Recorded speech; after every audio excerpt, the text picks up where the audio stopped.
আনিসুল হক এদেরকে দুটি মামলায়, পলককে দুটি মামলায়, এবং মোজাম্মেল হক বাবু আর জুনায়েদ হক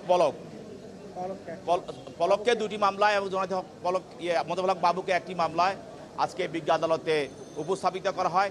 তিনটি মামলায় তদন্তকারী কর্মকর্তা তাদেরকে তিনটি মামলায় সুনারেশ দেখানোর জন্য নিবেদন করেন।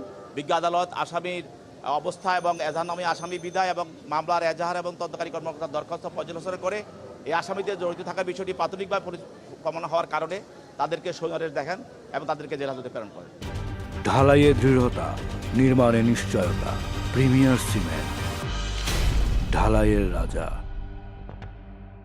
সালমান এফ রহমান সাহেব, ওনাকে বাড্ডা থানার মামলা নম্বর 6/8/2024 এবং 7/8/2024 দুইটা মামলায় ওনাকে সুনারেশ দেখানো হয়েছে।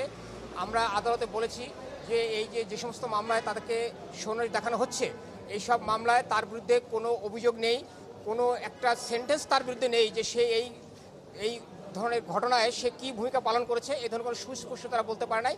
তারা ঢালাওভাবে অভিযোগ প্রত্যেকটা মামলায় করে যাচ্ছে যে ওনারা এগুলো ইন্ধন দিয়েছে বা ওনারা ষড়যন্ত্র করেছে। এর কোনো তথ্য প্রমাণ বা সাক্ষী আজ পর্যন্ত ওনারা আদালতে কারো কোনো সাক্ষীর স্টেটমেন্ট আদালতে উপস্থাপন করতে পারে নাই যে ওনারা বলেছে যে হ্যাঁ ওনারা ঘটনাস্থলে ছিল বা ওনারা এই বিষয়ে ষড়যন্ত্র করেছে বা এই ঘটনা ওনারা জানে, ওনারা ঘটনার সময় কোথায় ছিল, এইসব বিষয়ে কোনো সুনির্দিষ্ট কোনো তথ্য প্রমাণ কিছুই তারা দিতে পারে নাই। এটা তারা ঢালাওভাবে এই মামলাগুলো তারা সুনারেশ করতেছে। এটা আমরা মনে করি এরা ন্যায় বিচার পরিপন্থী হচ্ছে, তাদেরকে হয়রানি করা হচ্ছে। আমরা এই সমস্ত আদেশ আইন অনুগ হচ্ছে না, আমরা মনে করি আমরা প্রয়োজনে এই সমস্ত আদেশের বিরুদ্ধে উচ্চ আদালতে যাব এবং সেখানে আমরা ন্যায় বিচার পাবো, এটা আমরা আশা প্রকাশ করছি। এটা এই পর্যন্ত আমার জানা মতে ওনাকে 15 থেকে 16টা মামলায় সুনারেশ দেখানো হয়েছে। 15 থেকে 16টা মামলায় সুনারেশ দেখানো হয়েছে এবং প্রত্যেকটা মামলায় ওনার বিরুদ্ধে কোনো সুনির্দিষ্ট অভিযোগ নেই, এটা আমরা দেখেছি প্রত্যেকটা আর্জিতে।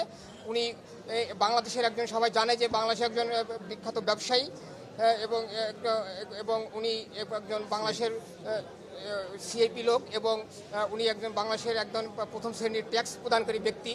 ওনার বিভিন্ন ব্যবসা প্রতিষ্ঠান বাংলাদেশে আছে, সেখানে লক্ষাধিক লোক এমপ্লয়ি আছে, এই ব্যবসা প্রতিষ্ঠানগুলো চলে। উনি দেশের একজন, ওনার মাধ্যমে দেশের আপনার অনেক বেকার সমস্যার সমাধান হচ্ছে।